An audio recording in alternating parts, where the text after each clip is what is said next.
Hey, everybody. Hello, Rob. Hello, Texploder. Hello, Tay. Always good to see you. I think, Tay, you get the attendance award. I know, Tay and... God, who else is here a lot? Rob's here a lot. Yeah, Rob, you're here. Well, I said hello to Texploder. Hi, Jason. Hi. That's me. That's me. That's okay. You can say hi to me, too. Hi, Yellow You can say hi to my alter ego. Texploder. Yeah, Is it's my door okay. closed? No, it's closed. Good. My family hates hearing me podcast. Oh, really? Oh, yeah. They They don't learn a thing or two every time you do a podcast? Oh, God, no. Okay, so let's see here.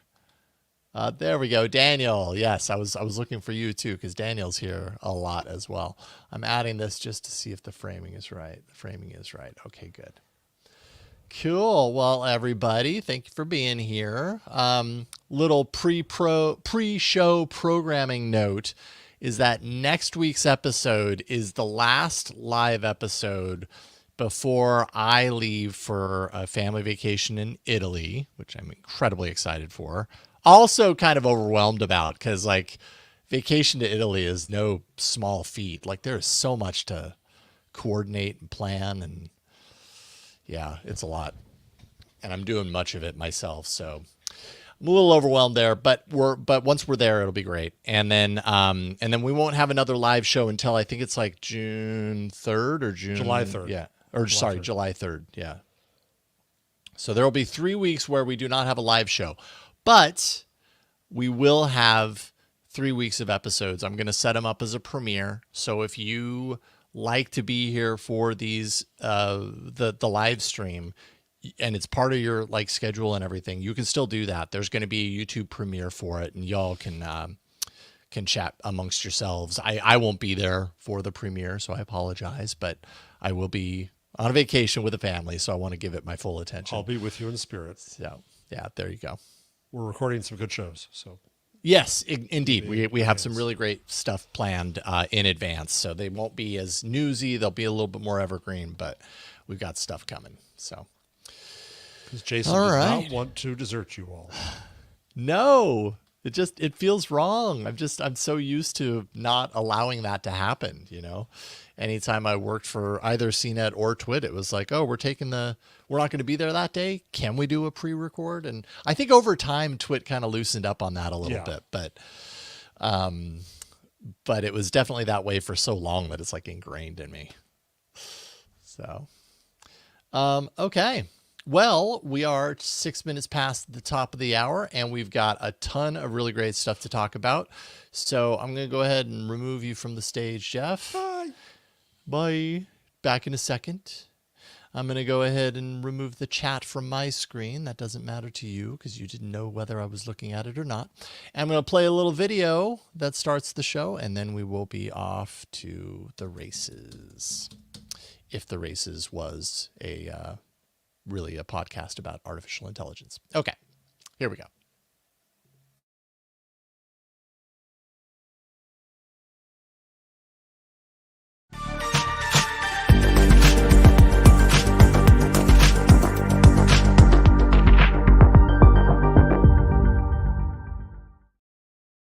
What's up, everybody out there in podcast land? I'm Jason Howell. Welcome to AI Inside, the show where we take a look at the AI that's hiding inside everything and the dealings that are going on behind the scenes to make that happen. At least that's the case today. And I think for the foreseeable future, we're going to be talking a lot about this stuff. Joining me, as always, my co-host, Jeff Jarvis. Good to see you, Jeff. Good to see you, Jason. This is Jeff's pre-funk to This Week in Google's AI section. But you guys probably end up talking about some of the same stories and some of the different stories because you Not always that bring many. like a lot of leaks. I mean, I do put the same articles in both rundowns, to be clear. Yeah. So I mean, the news is the news. yeah. So but, the homework is useful for both. For sure. But it's because unlike this, which is a democracy, Twit is not. It's an old report joke. And so he does whatever the heck he wants. And sometimes I drive to some stories. But yeah, no, they're very different shows, which is good. Yeah. Very different. I'm sure you're going to be talking about what was the big Google news today? It's the oh God, what was it? Chromebook. New Chromebooks. Oh, I'm you're sure going to be talking about the Chromebook. Yeah. Of course you are. Yeah. Yes. And I mean, there's some AI to that story There too. is. You know, There is, that's yeah. a really Little big bit. part of their pushing out the new Chromebook series, which actually I don't have in the rundown, but we did talk about it a little bit last night on Android Faithful. And, you know, really at the end of the day, the story is Google is Geminifying everything that they have their hands in. Yeah, and it's interesting because whereas Microsoft last week we talked about that they made the AI laptop. Yep. And so what is Google doing? It's not like the Chromebook can handle a tensor chip right now. That would be overkill, I got to say. So what is it? It's software. It's the cloud. Yeah, you get more Gemini up in the cloud. That's all it really is. Yeah. Yeah. We, God, what was his name? Now I'm suddenly blanking. We actually interviewed from the Chrome OS team. I'm dancing while I look this up. John Miletus, who's the VP of Chromebook on Android Faithful on this week's episode. And that was actually a question that I asked him, Jeff. I was like, so at what point do Chromebooks require an NPU, some sort of like, you know, dedicated chip like a tensor chip? And, Right. you know, obviously, you know, they don't reveal kind of their future intentions, but he did kind of allude to the fact that, you know, as these systems are built out further, there might be more and more of a need for NPUs and chips like it that are dedicated to AI to be on the device, even with Chromebooks. So I wouldn't be surprised at some point to see that. You know, it's interesting. I hadn't thought of this till this moment, but we the common people see AI through a web browser primarily, or through certain applications, Air Canada's chatbot, but it's still just a front end to something going on in the back end. Yeah, right. And there's a lot of talk, obviously, about more AI happening locally in phones. But I was just thinking that if you run, let's say, Linux on a Chromebook, you can do everything today that you could do anywhere else on AI because it's basically web-based and a few applications. I wonder whether anything becomes native at an application layer to these machines, which would be interesting. If new things get written for AI capabilities on local devices. Yeah. That whole industry, I don't think has really started yet. And GPTs aren't it either because GPTs happen in the cloud. So is there much going of to it be happens in the application cloud, writing around AI capabilities at a local level? I don't know. Yeah, well, I mean, we're seeing that a little bit on Android, right? Like that was a part of the announcement 2 weeks ago at Google AI, as far as Android is concerned, about how they're taking their Gemini in there because of the tensor chip and because of the onboard processors that are dedicated to AI processing. They are able to move a lot of that stuff onto the device, keeping it out of the cloud. You know, addressing some of the privacy and security features that people have and everything. So yeah, I think that's exactly what's going to happen. I think these you know, laptop OSs are going to start to go down that path too, and yeah, it's going to be really interesting. But if things go the way they are with AI, this is my transition to the first story. If things go the way they are, maybe everybody's going to want to back away from it. It could be the case, and that's what we're going to talk about. Before that, though, I do want to make sure that I don't forget to throw out the names of some patrons who support us. Patreon.com/AI Inside Show. We literally could not do this show without you folks, and so we appreciate you being here. JL Revilla is one of our patrons. Also, one of our newest patrons, because I'm realizing I've been naming the people that were there from the beginning, and then we've had all these new people join, and it's going to be forever before they hear their names. We hope so. We certainly want to never run out of names to thank. We never want to run out of names, but I'm going to start going day. at the end and the beginning, and you know that the pressure's on you to sign up. Patreon.com/AI Inside Show, so you can be like JL Revilla and our newest patron, Josh Wassing. Thank you for joining us, Josh. Thank you, JL, for your month's worth of support so far. We could not do this show without you. Okay, so what was Jeff alluding there? Google pushed out its AI overviews en masse in the United States a few weeks ago, and really just basically said, like, look, we know it's imperfect. We know that sometimes AI, you know, hallucinations, it's just a problem. Deal with it. And now what we're seeing is it's just becoming a constant kind of, I don't know, what do you want to call it? What is the game at birthday parties where you've got the bat and you're swinging at the thing trying to get it to... Yeah, see, my brain doesn't work My all the brain's time. not working either. You But know what I've that started thing- doing lately? So I'm going, because I'm getting old, when I'm forgetting words and having a senior moment, I'm going more and more. I'm using Meta AI because it's the easiest. What's the thing kids hit at a birthday I party? can't believe that we have to look this up, Jeff. This is so embarrassing. But this is how my brain works. You're thinking of a piñata. Yes. Why was that hard? I Why have been was using hard to it think- for that more than anything else. Where I'm thinking, I know there's a word, there's a better word. What was the word? It's my new thesaurus and dictionary. Yeah, okay. So then you're okay. finding It's a use. reason. Yeah, it's a use. It's a I'm very honestly- expensive thesaurus, but yeah. Yeah, totally. But I would absolutely agree. When there are times where my brain fails me, like that embarrassing moment that I just experienced on this show, that will live forever. Which you could in edit the out because podcast you're feed. the boss. Yeah, I'll leave it in You're an there. It honest deserves man. to be heard, I suppose. But when things like that happen, like there are times where I'm like, what is that word? I don't even know how to figure out how to search for that word. So then I just open up an AI and I just start typing stream of consciousness and hit enter around it, and it figures it out. Yeah, So I it think does. that's a great Which is the most logical, proper use for it. Because what is generative AI? It is the relationships of words. yes, It that's has no true. sense of meaning, which we're going to get to in a second, but the relationships of words is a perfect way to find the word you're missing. Okay, I'm going to give you all these words around it. What's missing? Yeah. That's exactly how it learns. Oh, I here's know the how to piece of play the that puzzle. game. Here it is. Yeah. Right? Right. And it's amazing at that. It's great really at good at that. It is not good at facts or knowing what a fact is. Or telling Really, you what because- you should eat. or telling you what you should eat. Exactly. People are sharing all of these air quotes facts that aren't true, that are coming out of Google's search experiment here with AI overviews. And I mean, what's so interesting about this is like the way Google did this, they basically said, we know this is imperfect, but we're featuring it in our most well-known product for everyone anyways. And so as a result, a bunch of people who have never used AI before, who have been using Google search for literal decades at this point, are now learning that Google is saying some really wildly stupid things because of the AI. For example, adding glue to pizza makes cheese stickier. Eating one rock per day is good for you. Staring at the sun for 30 minutes is safe if you have darker skin. These are all not true. Don't do any of that. But Google's search is saying this in their AI overviews that they understand. Sundar even acknowledges, yeah, look, it's imperfect. It has a hallucination problem.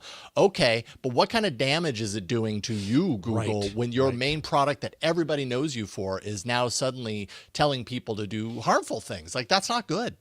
Yeah, and my take on this, which I tweeted, because you tweet everything you think just as soon as you think it, is that Google blew this in the extent that they could have, when Microsoft ran on with ChatGPT and it did all kinds of stupid stuff, Google could have stood back and said, well, we're not desperate to do that. We're the company that relies on, we're the company you can trust to be right. You've trusted us for years with Google search. We're keeping that going. We're not going to put this crap on our beloved search affecting our brand. Let desperate Microsoft do it. We're different.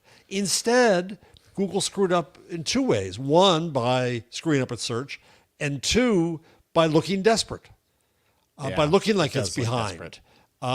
It just wasn't smart all around. That's not to say that they couldn't play with it. They couldn't put it somewhere as an experiment. I mean, I have it on my search now. I have that ridiculous Gemini box to the side. It's there. But to put it on top and say, this is a reliable search for you, and act like it was going to be decent, I think was just wrong. I've been saying from the very first, it shouldn't be associated with search. It shouldn't be associated with writing articles, news articles, unaided. And I think it affects their credibility and affects their brand. And, I'm probably wrong here because every stock analyst would say, no, they've got to be on top of AI. But that's stupidity. They could have played this differently, I think. Do you think, Jason? Yeah. Do you think they had to do Yeah. this? I don't know that they necessarily had to do this way. I mean, I understand that Google really wants Google. imagining realized that it should have been with the wave of AI based on the work that it had done for years and years prior to, and that the public perception may have been, oh, Google, where were you? Were you sleeping on the job? Look at this, these newcomers doing all this fancy stuff with AI. We would have expected you to be able to do that, and you're not. And so I understand that Google probably feels like it needs to play catch up, and it needs to really go out of, and obviously this is the playbook they're running by, go out of its way to reassure everyone, no, we have AI everywhere, and it's amazing. It can do all these things. But did they have to foist it into the top of search and force people to interact with it? Like it's not even like on the search page down at the bottom. It's like at the top. It is meant to be seen no matter what. And when you take that along with some of the ridiculous things that are happening and being shared up in that space, all it does is impact trust in the Google product. Even though AI search is different than their kind of legacy search, they're positioning it in a way where it's going to be hard to decouple those things. Yep, I agree. I think it's, and right now, I mean, because we knew everybody could predict this was going to happen. It was going to screw up, and everybody's going to pile on Google. And now supposedly they're trying to erase the bad answers. They can't. And I was thinking about it. It's not as if we solved that problem, but because of the randomness built into generative AI, they can't even predict where this is going to happen. They can't stop it thus from happening. It's a cool tool. It's a powerful tool, but not for this purpose. Yeah. And I mean, and I will also say, and I think this is usually my retort on the whole search and AI thing, is that I do use Perplexity. Many would consider Perplexity to be a search, kind of a search AI integrated experience. And I suppose they're similar products in the way that Google is, taking multiple sources of information and summarizing based on your search result. And that's what I use Perplexity for. I don't encounter this kind of stuff to this degree, especially with Perplexity, than what I'm seeing, versus what I'm seeing. But are you using examples with Google? But are you maybe using I'm not using Perplexity it the same way you would use Google? Yeah. Right? You're asking it different things. Yeah, totally. Sometimes I'm going to it with a very specific problem to figure out or something. That's kind of better. Whereas if you were asking a search result where I know I'm going to find recipe sites, you're not expecting to find, in a search, you're not expecting to find recipes with rocks in them. Yeah. It's interesting that some of those sources, are from The Onion. It's just. Well, also one thought was the reason the pizza came up with glue because that's how food. I think Leo said this on Twitter last week. That's how food, photography is sometimes done. It's a trick there. But one of the other examples was it was an onion thing. You think they could just restrict never answer with the onion? Yeah. But one of the answers was I think it was about the rocks. Something. One of them was an onion story. It wasn't necessarily the answer with the onion, but somebody had rewritten it for SEO purposes to fool Google, and it appeared above the onion story as if it were legit. And it had nothing to do with what the site wrote about, but it was everybody's trying to fool Google. That's why the web is messed up. Right. It's not like Google broke the web. Everybody broke the web trying to get Google to pay attention to them. Yeah. Right. Yeah, you're absolutely right. And of course Google is also saying, these are outliers. By and large, the majority of the results are high quality information. Oh, yes, they are. But all you need is and that's probably true. Yeah. Right. Exactly. Like when you're talking about the scale, so much that of what we talk about in like big tech stories, by and large, is that the scale at which they operate, even if you're 0.01% fall into this category, that still equals a lot of examples, a lot of people impacted. That's still like unacceptable. It so reminds me of the early days of Wikipedia where people were gunning for anything wrong. And there was one famous episode of a former John Sigenthaler, former editor, well-known in the industry. People knew him in journalism. And I don't forget what it had something noxious somebody had put in there. A human being put that in, right? Well, everybody for years cited that as Wikipedia is unreliable. Finally, the volume of correctness of Wikipedia outweighed Sigenthaler's bad post. But that took a long time. Yeah, long time to undo. So do you think Google's going to stubbornly stick with it as is up there, or do you think they're going to change it? I was thinking about that this morning. I was like, could I see them? My gut tells me at some point they reverse course a little bit. If things continue to go down this route where people are continually being presented with things that are actually harmful and dangerous, which, it's AI. AI is imperfect. That's going to continue happening. I don't know. I could really go either way. Like right there, my gut told me that at some point they're going to hit a breaking point. They're going to have to at least pull it for a short period of time to make some corrections and then put it back up. I don't think they're going to get out of it entirely. Let's just say that. I think they're going to continue to lean into it, but they might have to make some corrections and be like, all right, fine. You say that this is unsafe. We shouldn't have it. We're pulling back to the drawing board, and in a couple of weeks, we'll have a more refined system that won't do these things as much. The other problem is like one of the links you put in the rundown was how Google, it's getting everything wrong. No, it's not. No, but some of it's also not. just banal. The weird thing to me is I can't figure out when it's going to give me an AI overview and when it's not. There are times when I think it's appropriate and it would, and it doesn't, and other times. I just put in, because I'm flying to California next week, what's the best way to get an airline upgrade? Well, here it gives me, but it's banal. Join a frequent flyer program. I hadn't thought of that. What? Use miles or points. Can I? Whoa, wait a minute. Slow fly down. solo. Sorry, hon. Dress nicely. Haven't ever heard of that. Volunteer for an oversight flight and ask. It's banal, right? It's not really useful. The truth is, what it's going to do is it's going to give me otherwise stupid stories people wrote with the same stupid ideas. That's all it's doing is recycling this. There is no good way to do it. The airlines are out to screw you. And so it's just a stupid sandwich, but enough. Yeah, a stupid sandwich. I am hungry, but not hungry for a stupid sandwich. Put a little mustard on it. It'll be fine. Oh, Dijon, though, not yellow. Yeah, absolutely. Absolutely. I didn't think you were a French's guy, no. No, definitely not. I mean, in a pinch, fine. But yeah. Musk's xAI announced a Series B funding round, $6 billion from investors, almost 1 year since its launch in July 2023. With the aim to, quote, bring the company's first products to market, build out advanced infrastructure, and accelerate R&D. And of course, Elon, threw in there also, something about free speech and all that kind of stuff. So there we go. Elon's going to continue with this stockpile of money to work his way toward his prediction of AGI by 2025. And and it's not just the money, right? Like there's the information how to report about a supercomputer that they're building by fall of 2025, 100,000 NVIDIA GPUs, a gigafactory of compute that's at least 4 times larger than the largest AI clusters seen today, which, wow, that's a lot. So I just... Can you imagine? Well, let me ask you this way, Jason.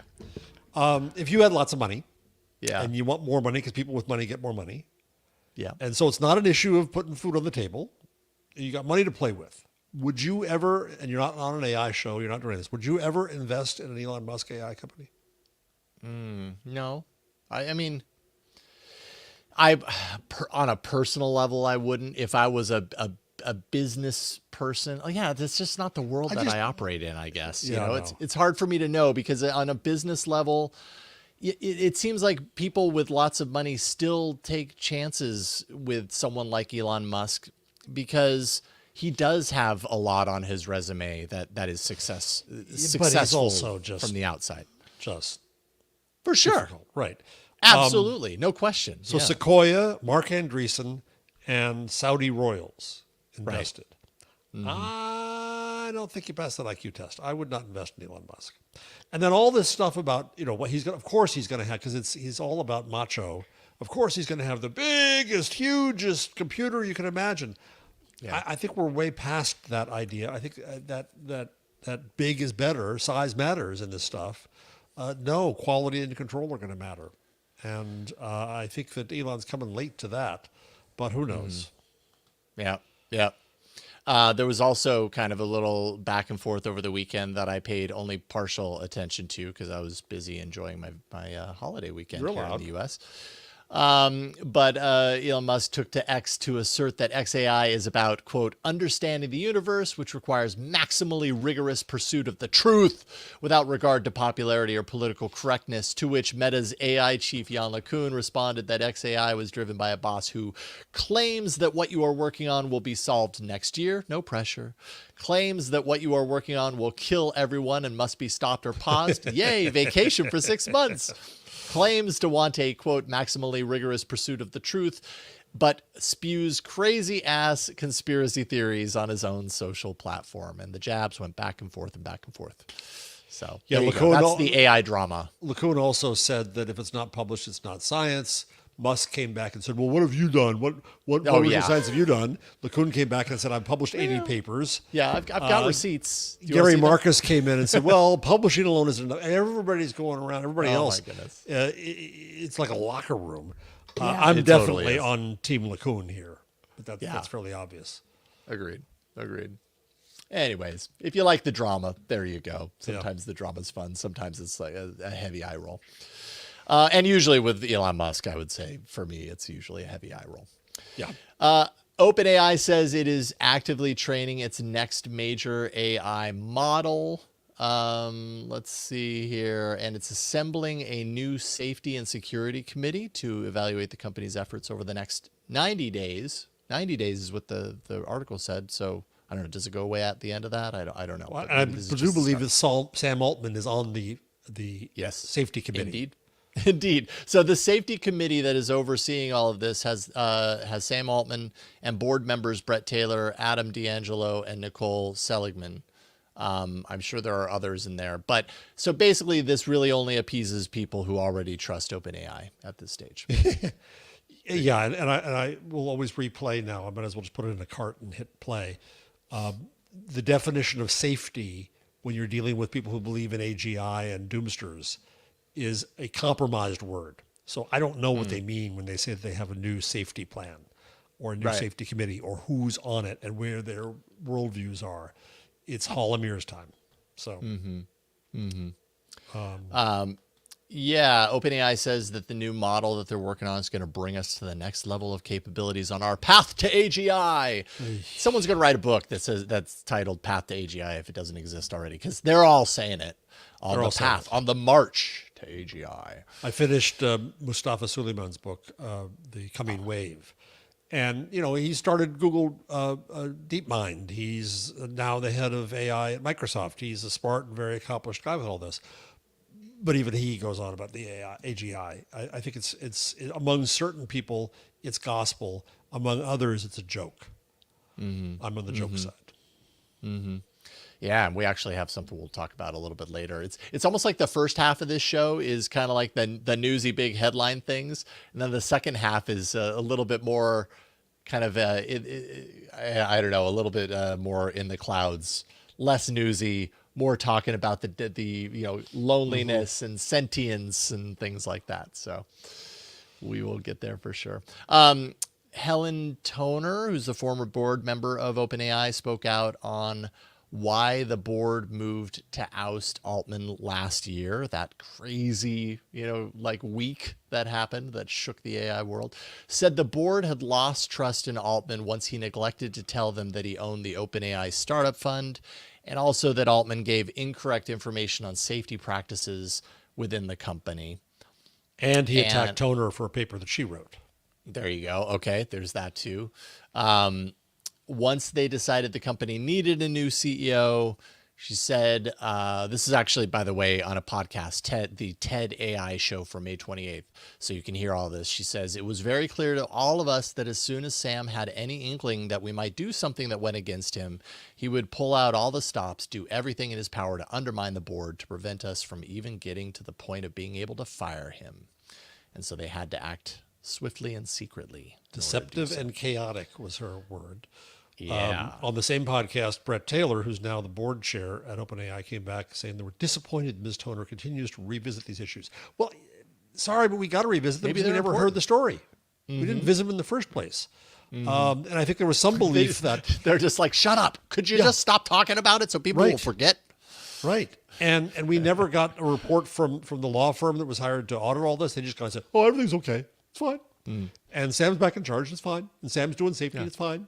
And Sam's raising $7 trillion, and it's fine. No, it's not a public company. You can argue we have no right to know anything. But given the power that it has, and given how much influence it has, and given the way it is, for example, choosing to put money on certain news publishers and not others, it's using its influence in ways. I think that they should be much more open, to use the title, and they haven't been. So I'm glad she spoke out at last. I think it's great. Yeah, for sure. And then totally related to this, Yann, is it Yann Lecun? It's Yann Lecun, right? I think so. I don't know. Who left OpenAI. Apologies if I'm getting your name wrong. And if you'd like to come on the show and talk with us directly to tell us, like, you've got an open seat at the table. Left OpenAI earlier this month on concerns of the company's poor approach to AI safety. Now, Yann has joined Anthropic as lead of that company's super alignment team. Was leading the super alignment team at OpenAI prior. Reporting to Jared Kaplan, who's the CSO for Anthropic, Leakey said on X that the team is going to focus on AI safety and security, of course. Quote, scalable oversight, weak to strong generalization, and automated alignment research. Those are some phrases there that I feel like I need to know more about. I look at the words alignment, let alone super alignment, in the same through the same hazy lens that I look at AGI. I don't think that the machine has no sense of meaning. How can it have a sense of ethics? How can it have a sense of mission and alignment? It can't. It just simply cannot. And if we fool people into thinking that it can, it bites two ways, right? It bites the company because it's going to disappoint. Surely people get it to do crappy things, but also it sets an expectation that just simply is, I don't think is true. And so, I mean, did we stop the machine from destroying all mankind? Oh yeah, good, job done, right? But it wasn't going to anyway. And so the whole expectations of what these machines can do, I think, is terribly skewed. And this kind of language skews it more. Anthropic is filled with a lot of AGI folks. And so once again, I look at them with a side eye. Yeah, I mean, that's a good side eye. I like that. Those of you on video. Chilled me to the bone is what it did. You don't want Jeff Jarvis giving you the side eye, folks. It all goes downhill from there. Well, Anthropic has, yes, been known, or rather has made themselves to be known from early on as kind of like the safety conscious AI system. Like we're doing it with safety first, safety at the forefront. But which in spirit, I mean, they have a constitution, and then they did an open thing where they had people contribute to that constitution, and that all sounds good, but it's in this framework of thinking that you could teach the machine how to be a good boy when it doesn't know anything. It's not a boy. I don't have the story in the rundown, but this is it Anthropic that is doing the work? Or maybe it is this story, actually, that they're kind of trying to work to understand the black box. Yes, Anthropic did that. Which is good, where they looked at they were trying to analyze which neurons fired. Okay. For those of you on video, I'm putting my hands near my head as if it is a brain, and of course it isn't. I'm doing it right now. I'm anthropomorphizing. Your head has a brain, just to be clear. My head has a brain. The AI does not. I'm not so sure.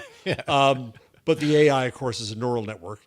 And so that's the structure of it. That's what enables all this wonderful stuff to happen. And so it's those connections, those flashes of neurons, and they've started to break into it a little bit to understand it.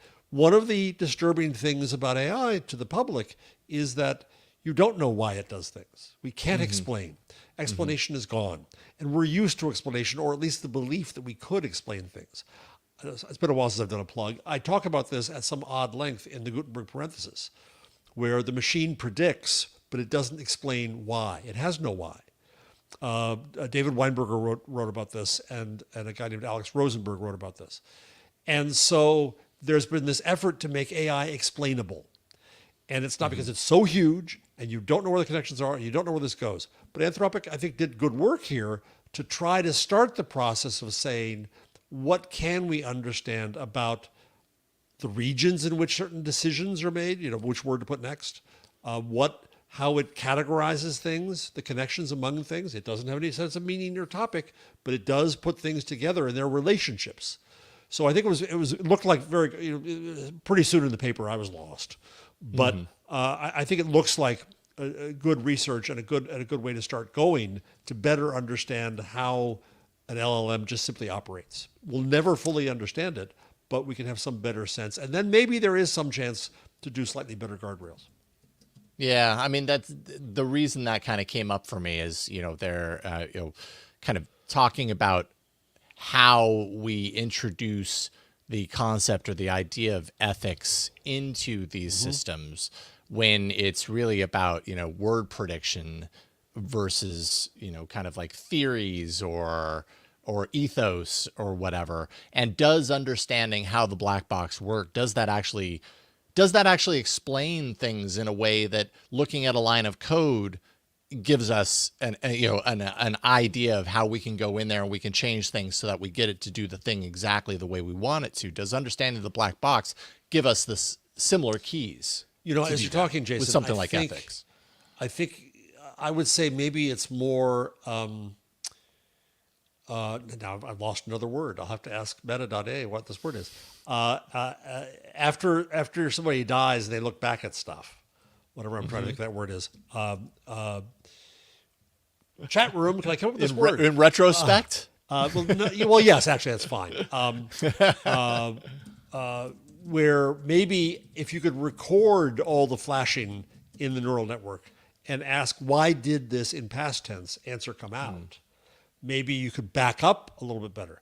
I'm dubious about being able to go forward and say, can we prevent certain things from happening? I have my doubts about that. Yeah. Interesting stuff. Before we hit the break here real quick, I just want to throw out a thank you to the Ozone Nightmare very much for the super chat. I believe says AGI is the synchronicity of the moment, a groundlessly optimistic ideal that gets thrown around as a way to stoke the hype embers of the AI zealots. Oof. There you go. Oof. Preach. I know. Preach. Did you run that through an AI to copy edit? Good stuff, Ozone. Thank you for the dollars. Really appreciate that. All right, we're going to take a break, and when we come back, we're going to talk a little bit about Apple, because why not? All right, Mark Gurman from Bloomberg doing what he does best, offering more insight into what Apple is working on. And this is, important because we've got WWDC happening next month. We've got Apple. We've talked a few times in the past about Apple, the perception that Apple is behind in the AI game. What is Apple going to do? Is Apple going to, start leaning into this and everything? And Mark has some information on how AI is likely to appear in both iOS 18 and macOS 15. Gurman says initial features might not be as impressive as what we've seen from the competition, but that they're hoping that in the long term, their large user base is going to give their approach an edge over time. So in the near term, likely to see the standard things: transcription, photo editing, search functionality. And I'm thinking by search functionality, I'm guessing that's more like, maybe that's like AI on the device, like device search would be my guess. I don't know that that's necessarily like web search functionality, but I don't know. I guess we'll find out. And then, quote, software that can create custom emojis on the fly. So, I think what we're seeing as I read these features and I kind of see what Google is doing with Android and some of this on-device stuff is the AI that's coming to devices right now isn't the kind of thing that's revolutionary for everyone immediately. I can see how it could eventually get to a point where it's offering features that are just out of this world, and really useful and really have an impact on your kind of quality of life, getting things done, that sort of stuff. But this just feels kind of like, oh yeah, this is like table stakes at this point. Does it do summaries? Does it do transcription? These are all things that LLMs are reasonably good at, and everybody already has these on devices. So Apple just needs to catch up. Yeah, and I think it'll be interesting to watch because Apple made privacy a feature when it failed at the advertising business and it didn't need data from anybody. Now it's going to need some place to learn about its users and understand and give them more relevance. And how it does that is going to be really interesting to watch. But creating a custom emojis on the fly does not strike me as earth-shattering, Apple. No, but they had didn't they have like was it Bitmoji or was that Android? I can't even remember. iOS has its own kind of emoji system that you can create. And so I guess this kind of ties into the doing fun things with your phone type side of things. Not necessarily the changing your life in revolutionary ways, but again, it's like opening up DALL-E and creating an image, that you couldn't create otherwise. Like, it's fun. It's not earth shattering. It's neat that you can do it. And some people, will certainly lean into it because it's fun, but that's about it, would be my guess. And then down the line, I'm sure I would be really surprised if Apple doesn't go down the route that we see Google going down, which is leaning into eventually the multimodal capabilities of AI and seeing the smartphone, seeing the device that you have in your pocket as a way to get answers on things that appear in front of you in real life with less friction than it would take to punch out a question in a search engine or whatever the case may be. I was thinking about this the other day, is that we've all ended up in phone mail jail where we're going through, tell us why you're calling today. No, agent, right? Yeah. And hate it. And those systems are going to get more and more and more ingrained. To some extent, they may get better, but they're not going to have the authority. I think people are going to get so fed up with dealing with AI agents like that, that there might be a bit of a backlash on phones and devices. Like, give me real people. Let me get to the real stuff here. Stop with all this, because it becomes a layer on top of things. It's like whipped cream on your sundae. Just get me to the ice cream, thanks. Yeah, well, You lost me there. I do like whipped cream on top of a sundae, but I see where you're coming from. Not everybody does. I like them both. Maybe not equally. Maybe the ice cream a little bit more than the whipped cream, but the whipped cream is a nice bonus. Gurman does also say that Apple has signed a deal with OpenAI, and that's to bring his chatbot to the platform. I'm wondering if we're going to see that next month. Kind of seems. So does like that mean the time Google is right, lost but that race? It doesn't necessarily mean that. It says Gurman does point out that Apple is still working on a deal with Google as an quote option.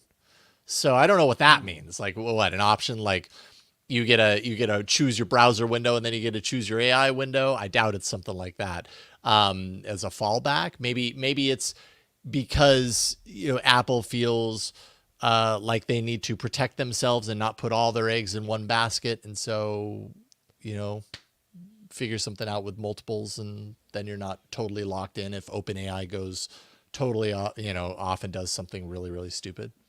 It's amazing. The money is flying around here in weird ways. There was just a story right before we came on, related but not. OpenAI did a deal with Vox and The Atlantic to give them money for content. And we have before that the Associated Press, the FT, News Corp, Axel Springer, right? They've all gotten money.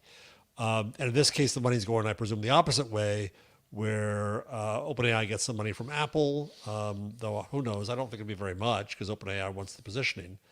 That's true. And in the news part of this, it struck me as, does OpenAI need Atlantic thumbsuckers? No. Not to train and not really to serve. Why are they doing this? They're doing this for lobbying and PR. Don't sue us. Don't legislate against us. Don't lobby against us, right? And meanwhile, if you're going to give money to news, the place that needs it more is local news. The kind of specificity of news the users are probably going to want would come from local news. But that's not who's benefiting here. And so it's a weird kind of pre-bubble time when money's going in all kinds of weird directions, but I'm not sure in the end it's about actual value. Yeah. That's so we'll see. I mean, I have no idea we'll never know between Apple and OpenAI what the deal is that they're having, but it's a little hard for me to really figure out who benefits more in that deal. Well, yeah, and kind of talking about what I mentioned a few minutes ago as far as Apple being seen, or that perception that Apple has been lagging in AI. And then going back to the beginning of the show where we're talking about Google and the perception of Google lagging in AI, is a deal with OpenAI. Yeah, is that kind of a deal with the devil for Apple? Like Apple admitting like we would love to be in control of this destiny, but we can't, and we don't, and we aren't.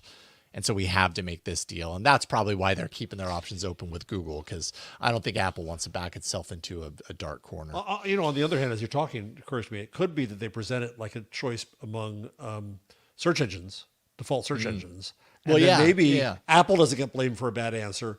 OpenAI or Google does. Maybe it's a way to kind of stand back, which might be smarter, but we'll see. Right. We know these systems are imperfect, but don't blame us.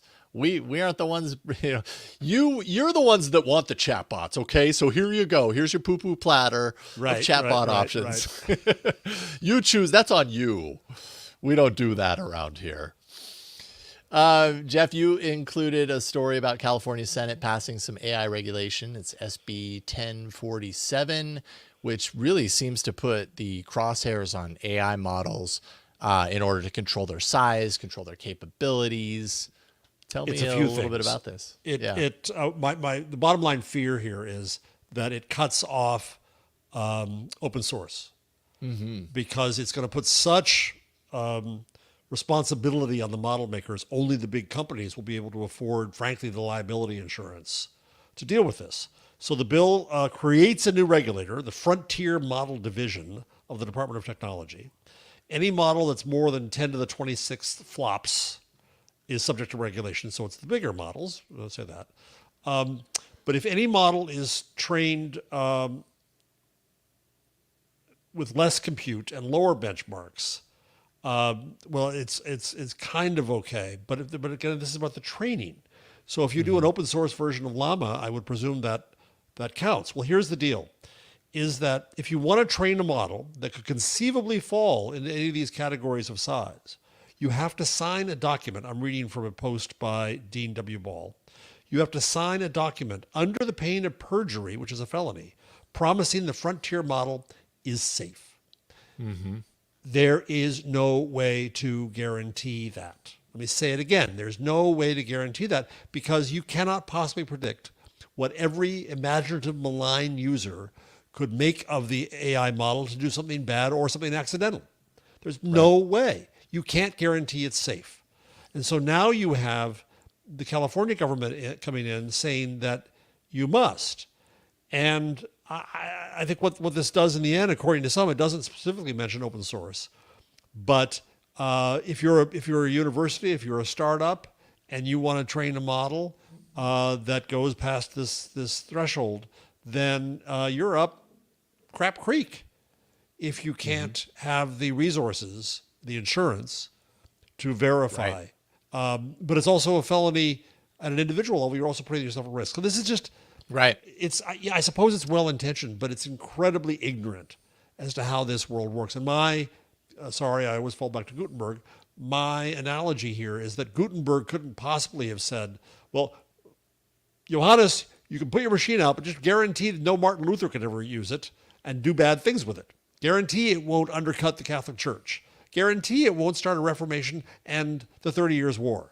No, it's a general machine. I don't say it's artificial general intelligence, but it is a general machine in the sense that it can be asked and told to do anything. A gun does one thing. It fires a bullet, which you can use to kill a deer or a human being. This machine can be made to do no limit of things. And that's the point, and that's what also makes it impossible to regulate this way. And in the public policy debate, we've got to get our heads around this. So thank you for that rant moment. I'm going to be in Sacramento next week, as it happens now, to talk about the news protection legislation that I've been railing against. I wrote a long paper about that, and I can find myself perhaps even talking about this legislation. Yeah, interesting. Are you willing to share what the name of the thing is for anyone in the Sacramento area? I don't know. Is this I'll be knocking on doors of legislators, which is weird. Oh. So I did I did a long paper for the California Chamber of Commerce that they commissioned on the California Journalism Preservation Act, which I think is a bad legislation. And I spent 41 pages explaining exactly why I thought that and gave a bunch of alternatives. And so if you go to my Medium, you'll find the entire text is there. That's not the way I'd read it, but there's a link to the PDF for that. And it touches on AI in the sense that it touches on questions of copyright and fair use. And what we see is the news industry constantly trying to expand copyright and fair use. And AI is one context, and trying to tax the platforms is another. Excellent. So this is, if you go to Medium, do I have the right article up here? News legislation. I plug it in lots of them. This is a piece of legislation called, the headline is Bad to Worse. That was one from a senator in California that just died on the vine. But there's another piece of legislation, the one I write about, that's still going on. It has some, the paper has some interesting, I think, history on copyright and on the consolidation of the news industry and on the issues of fair use. So that I think might be interesting for some folks. You can skip sections. Cool. Well, we'll have to talk about that on next week's show. I'll be fresh from Secto. Yeah, indeed. And we'll have to figure in out. My old reporter days. Figure out if you fit in the studio with me. Well, my big head may not get through the door. In my old reporter days, we called Sacramento Sacto. Do actual Californians call it Sacto? Yes. No, I don't really hear people like calling it Sacto out and about, but I've heard it, but I don't really hear it as like, it's not like San Fran, which you hear. And anyone from San Francisco will tell you that they shudder when they hear San Fran, or Frisco, It is. I wonder if it's the same thing with Sacto. Yeah, it's the city. Yeah, it's the city. Going to the city? Yeah, exactly. Yep. Well, speaking of open source, Jeff, you have been saying for a while that Meta's open source approach is potentially it's a redemption story for Meta, for the company. It turns out also for Zuckerberg.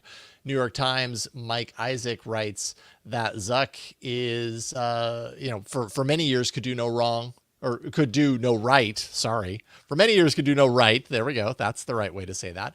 But now, by open sourcing Meta's AI and making it freely accessible, he is becoming an AI champion. It's almost like a glow up or a Zuckassance, as he puts it in the article, which is a weird word. The article points out that Yann Lecun and Joel Pinu, who headed up AI research in the company, pushed for the open approach as a better long-term play for the company. Zuckerberg agreed, calling it good business. And, to an extent, kind of this current focus on open source around AI is, at least for a certain category of AI, people who are dialed into the AI ecosystem and all that, see Zuck as, kind of an open source hero. I think a few things make Zuck more popular. Who saw that coming? Right, who saw that coming? One is that he's championing open source AI, which I think is very important. And two is he's not Elon Musk. I mean, people saw how bad Elon Musk could be. The demon of the moment is Elon Musk, yeah. Yeah, and so you think, don't you miss Mark?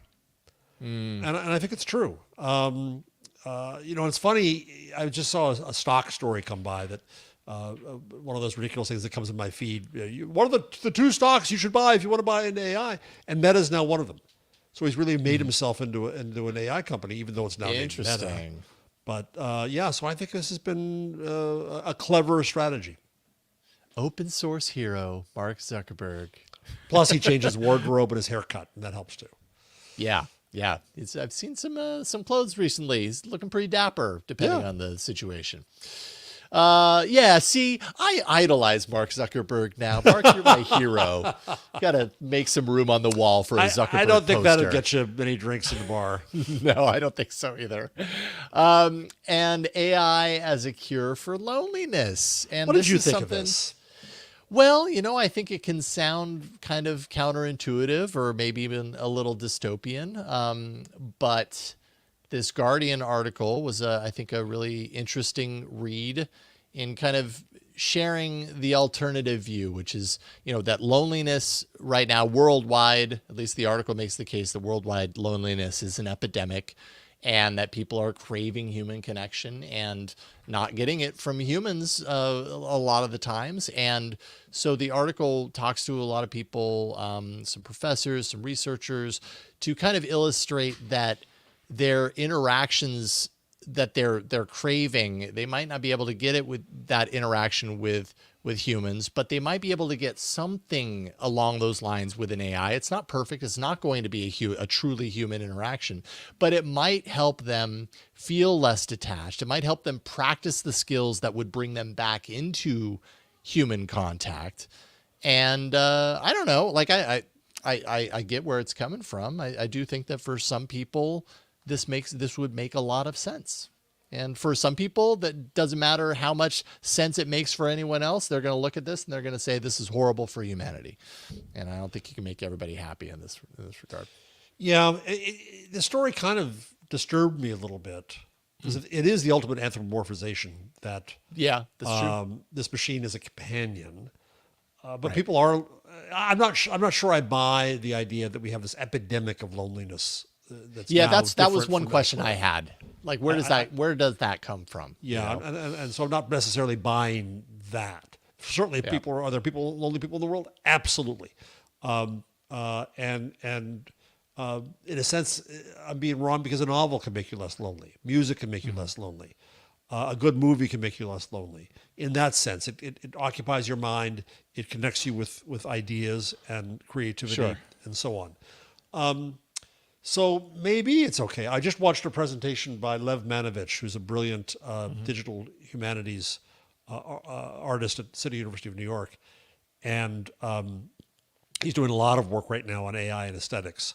Yeah. And he said something really interesting. He said that 250 years ago, art, and maybe longer than that actually, but a few centuries ago, art and creativity weren't necessarily connected because there was one creator that was God.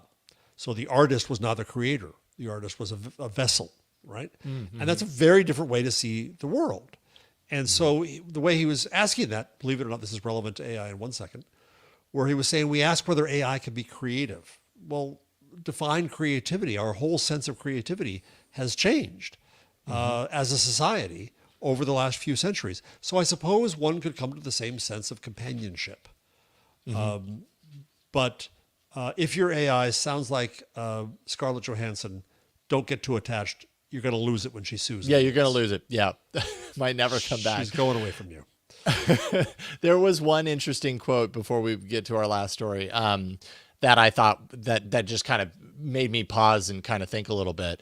Professor Tony Prescott in the article said, although AIs cannot provide friendship in the same way as other humans, not all relationships we find valuable are symmetrical. I was like, well, that's true. Like, you know, we don't absolutely look at every human in our life through the same lens and that they have the same role that they play. And to that end, that's where, when I was reading this article, I was like, okay, I can see that, right? Like, it might not be the one-to-one, you know, this is a replacement for a human being, but it might be enough of a needs filler, or whatever you want to call it, to make someone to kind of satisfy what that someone is looking for. And maybe there's some good in that, you know, to have that option.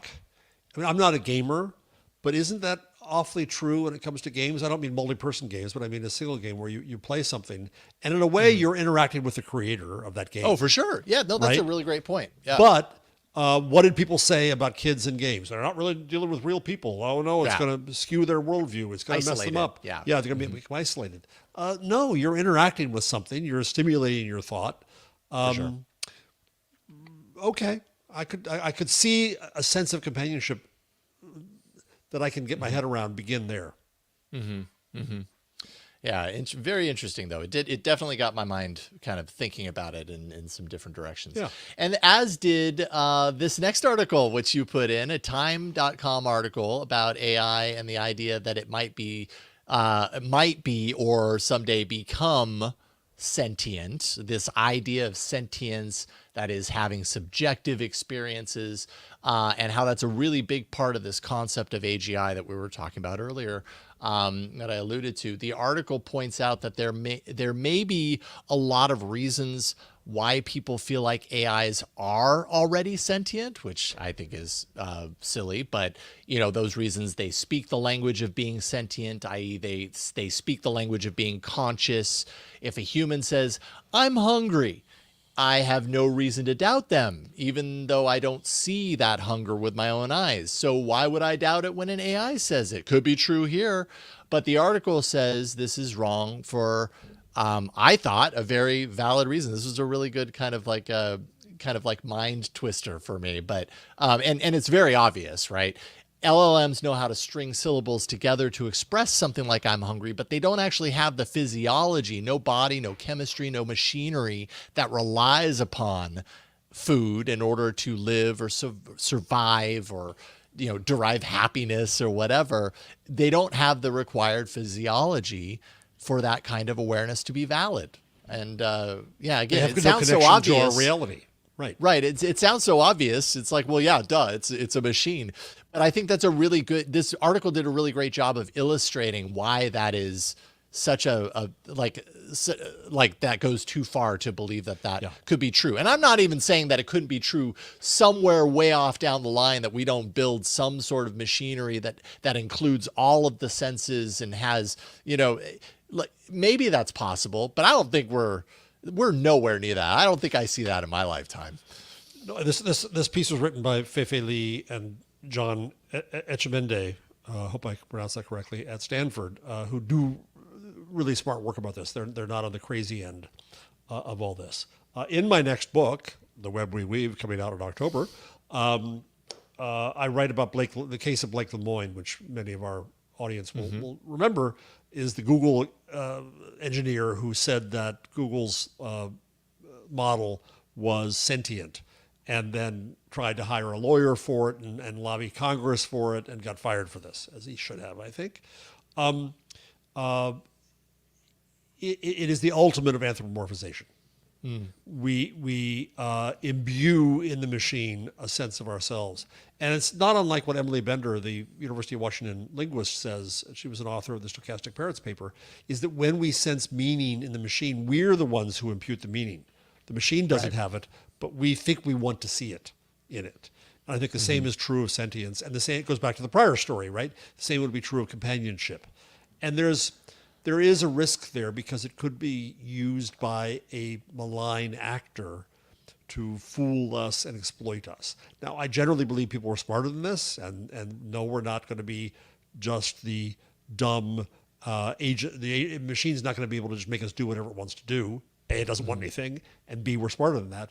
But one could well imagine how some people could be exploited in such a way, and that's the danger of talking about this. So I'm really glad this was Time magazine tends to be the journal of moral panic about technology, going back to their famous cyber porn cover some decades ago.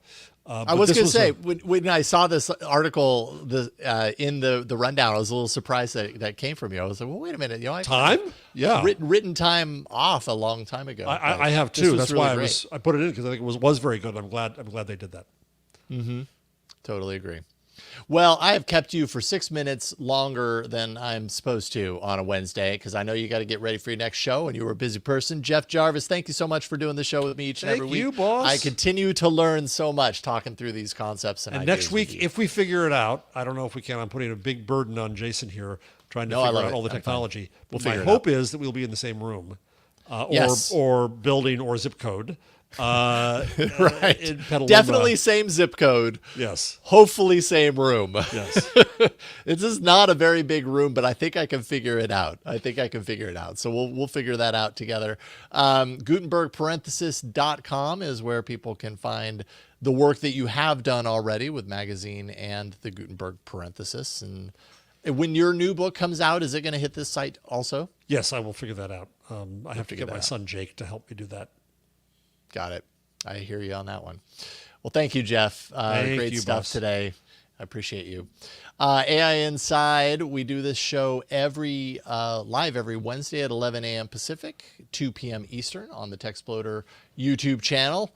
You just go to youtube.com/@techsploder, and we will be streaming live to the page. I think if I refresh, you'll actually see we are live right now. It's kind of like AI Inside Live Inception. If you went in there, you'd watch me recording this at this very moment. We do publish the show, though, if you can't catch it live, every Wednesday later in the afternoon. So just go, find your podcatcher of choice. You'll find AI Inside podcast there. Like us, rate us, review us, subscribe wherever you listen, and of course, support us directly on our Patreon at patreon.com/AI Inside Show. That is where you can, throw us a few bones. We offer ad-free shows, a Discord community, regular hangouts with me and Jeff and the rest of the community. I actually did a Zoom hangout with one of our supporters yesterday, Steve, and it was a total blast. But I would love to get more of you in those Zoom hangouts. So go to patreon.com/AI Inside Show. At a certain level, you also become an executive producer of this show, including Dr. Do, Jeffrey Maricini, and our newest executive producer, WPVM 103.7 in Asheville, North Carolina. Did I say that? Is that your real name? Anyways, that's what you had there on Patreon. So there you go. I hope I did that justice. Everything you need to know can be found on our website, aiinside.show. Thank you so much for watching and listening. We will see you all next time on another episode of AI Inside. Bye, everybody.